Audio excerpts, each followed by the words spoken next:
ನಮಸ್ಕಾರ. ಫಾರ್ಮಾ ಉದ್ಯಮದಲ್ಲಿ ಸಣ್ಣ ಮತ್ತು ಮಧ್ಯಮ ಗಾತ್ರದ ಕಂಪನಿಗಳು ಅಂದ್ರೆ ಎಂಎಸ್ಎಂಇಗಳು ಎದುರಿಸೋ ಸವಾಲುಗಳು ಒಂದೆರಡಲ್ಲ. ಅದರಲ್ಲೂ ಕ್ವಾಲಿಟಿ ಮ್ಯಾನೇಜ್ಮೆಂಟ್ ಸಿಸ್ಟಮ್ ಅಥವಾ QMS ಬಗ್ಗೆ ಮಾತಾಡುವಾಗ ಇದು ಯಾಕೆ ಇಷ್ಟು ನಿರ್ಣಾಯಕ ಅನ್ನೋದನ್ನ ಈ ವಿಶ್ಲೇಷಣೆಯಲ್ಲಿ ಸರಳವಾಗಿ ಅರ್ಥ ಮಾಡ್ಕೊಳ್ಳೋಣ. ಸರಿ, ಹಾಗಾದ್ರೆ ಮೊದಲು ನಾವು ಒಂದು ಬಹಳ ಮುಖ್ಯವಾದ ಆದರೆ ತಪ್ಪಾದ ಒಂದು ಕಲ್ಪನೆಯಿಂದ ಶುರು ಮಾಡೋಣ. ಸಾಮಾನ್ಯವಾಗಿ ಎಲ್ಲರ ಮನಸ್ಸಲ್ಲೂ ಬರೋ ಪ್ರಶ್ನೆ ಇದು: ಈ ಕ್ವಾಲಿಟಿ ಮ್ಯಾನೇಜ್ಮೆಂಟ್ ಸಿಸ್ಟಮ್ ಅನ್ನೋದು ಕೇವಲ ದೊಡ್ಡ ಮಲ್ಟಿನ್ಯಾಷನಲ್ ಕಂಪ್ನಿಗಳಿಗೆ ಮಾತ್ರನಾ? ಸಣ್ಣ ಕಂಪ್ನಿಗಳಿಗೆ ಇದರ ಅವಶ್ಯಕತೆ ಇದೆಯಾ? ಹೌದು, ಇದೊಂದು ದೊಡ್ಡ ಮಿತ್. ಏನಪ್ಪಾ ಅಂದ್ರೆ, ಈ QMS ಅಂತೆಲ್ಲ ದೊಡ್ಡ ಫಾರ್ಮಾ ಕಂಪನಿಗಳಿಗೆ ಮಾತ್ರ.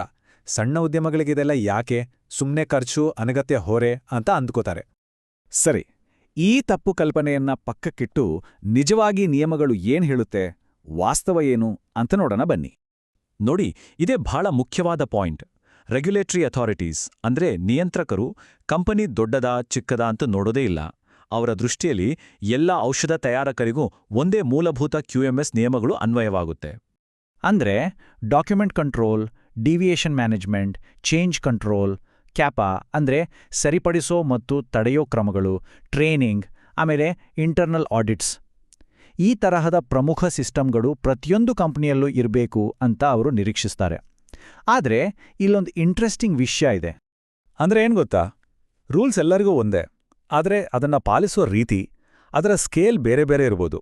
ಒಂದು ದೊಡ್ಡ ಕಂಪನಿಯ ಸಂಕೀರ್ಣ ಸಿಸ್ಟಮನ್ನೇ ಸಣ್ಣ ಕಂಪನಿ ಕಾಪಿ ಮಾಡಬೇಕು ಅಂತೇನಿಲ್ಲ. ಬದಲಿಗೆ ಈ ಪ್ರಮುಖ ತತ್ವಗಳನ್ನ ತಮ್ಮ ಕಾರ್ಯಾಚರಣೆಗೆ ತಕ್ಕಂತೆ ಅಳವಡಿಸ್ಕೊಡ್ಬೇಕು ಅಷ್ಟೇ. ಹಾಗಾದ್ರೆ ಒಂದು ಸಣ್ಣ ಕಂಪನಿಗೆ ಒಂದು ಸ್ಮಾರ್ಟ್ ಆದ ಚೆನ್ನಾಗಿ ಕೆಲಸ ಮಾಡೋ QMS ಅಂದ್ರೆ ಹೇಗಿರಬೇಕು? ಈ ಸ್ಲೈಡ್ ನೋಡಿ, ವ್ಯತ್ಯಾಸ ಎಷ್ಟು ಕ್ಲಿಯರ್ ಆಗಿ ಕಾಣಿಸುತ್ತೆ.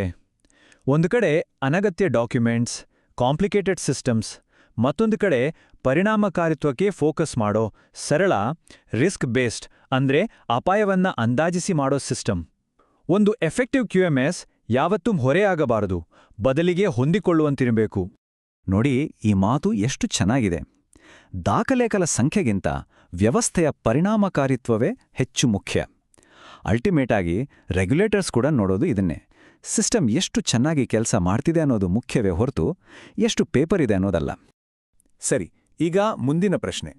ಯಾಕೆ MSMEಗಳು ಈ ಥರ ರೆಗ್ಯುಲೇಟರಿ ಸಮಸ್ಯೆಗಳನ್ನ ಜಾಸ್ತಿ ಎದುರಿಸ್ತವೆ? ಇದರ ಮೂಲ ಕಾರಣ ಏನು? ಸಾಮಾನ್ಯವಾಗಿ ಕೇಳಿದ್ರೆ ಸಾಕು, ಮೊದಲು ಬರೋ ಕಾರಣನೇ ಇದು. ನಮ್ಮತ್ರ ರಿಸೋರ್ಸಸ್ ಇಲ್ಲ, ದುಡ್ಡಿಲ್ಲ, ಜನ ಇಲ್ಲ ಅಂತ ಇದನ್ನೇ ಒಂದು ಸಾಮಾನ್ಯ ಕಾರಣವಾಗಿ ಹೇಳ್ತಾರೆ. ಆದರೆ ನಿಜವಾದ ಕಾರಣ ಅದಲ್ಲ. ಆಳವಾಗಿ ನೋಡಿದಾಗ ಗೊತ್ತಾಗೋದೇನು ಅಂದ್ರೆ, ಸಮಸ್ಯೆ ಇರೋದು ಅವರ ಆಂತರಿಕ ಸಿಸ್ಟಮ್ಗಳಲ್ಲಿ. ಅವು ತುಂಬಾನೇ ವೀಕ್ ಆಗಿ ಕಂಟ್ರೋಲ್ ಇಲ್ಲದೆ ಇರ್ತವೆ. ಉದಾಹರಣೆಗೆ, ಏನೋ ಚೇಂಜಸ್ ಮಾಡ್ತಾರೆ, ಆದರೆ ಅದಕ್ಕೆ ಕಂಟ್ರೋಲ್ ಇರಲ್ಲ, ತನಿಖೆಗಳು ಲೇಟ್ ಆಗ್ತವೆ, CAPA ಅಂತೂ ಸರಿಯಾಗಿ ಕೆಲಸ ಮಾಡಲ್ಲ. ಇವೆಲ್ಲ ಕಂಟ್ರೋಲ್ ಮಾಡ್ಬೋದಾದ ವಿಷಯಗಳಲ್ವಾ? ಹಾಗಾದರೆ ಸಮಸ್ಯೆ ಇರೋದು ಸಿಸ್ಟಮ್ ವಿನ್ಯಾಸದಲ್ಲಿ, ದುಡ್ಡಲ್ಲ. ಇದೆಲ್ಲ ನಮ್ಮನ್ನ ಒಂದು ಬಹಳ ಮುಖ್ಯವಾದ ತೀರ್ಮಾನಕ್ಕೆ ಕರ್ಕೊಂಬರುತ್ತೆ. ನೋಡಿ, ಇದನ್ನ ಸರಿಯಾಗಿ ಅರ್ಥ ಮಾಡ್ಕೋಬೇಕು. ಒಂದು ಸಣ್ಣ ಕಂಪನಿ ಆದ್ರೆ ಅವರ ಕ್ವಾಲಿಟಿ ಸಿಸ್ಟಮ್ ತುಂಬಾ ಸ್ಟ್ರಾಂಗ್ ಆಗಿದ್ರೆ, ಅವರು ಆಡಿಟ್ಗಳಲ್ಲಿ ಒಂದು ದೊಡ್ಡ ಆದ್ರೆ ವೀಕ್ ಸಿಸ್ಟಮ್ ಇರೋ ಕಂಪನಿಗಿಂತ ಚೆನ್ನಾಗಿ ಪರ್ಫಾರ್ಮ್ ಮಾಡ್ಬೋದು. ಅಂದ್ರೆ ಸೈಜ್ ಮುಖ್ಯ ಅಲ್ಲ, ಸಿಸ್ಟಮ್ನ ಶಕ್ತಿ ಮುಖ್ಯ. ಒಂದು ಸ್ಟ್ರಾಂಗ್ QMS ಇದ್ರೆ ಏನಾಗುತ್ತೆ? ಮೊದಲನೇದಾಗಿ, ಕೆಲಸದಲ್ಲಿ ಒಂದು ಸ್ಥಿರತೆ ಬರುತ್ತೆ, ತಪ್ಪುಗಳು ಕಡಿಮೆ ಆಗ್ತವೆ, ರೆಗ್ಯುಲೇಟರಿ ಸಂಸ್ಥೆಗಳ ಜೊತೆ ಒಂದು ನಂಬಿಕೆ ಬೆಳೆಯುತ್ತೆ. ಎಲ್ಲಕ್ಕಿಂತ ಹೆಚ್ಚಾಗಿ ಕಂಪನಿ ಬೆಳೆಯೋಕೆ ಒಂದು ಗಟ್ಟಿ ಅಡಿಪಾಯ ಸಿಕ್ಕಾಗುತ್ತೆ.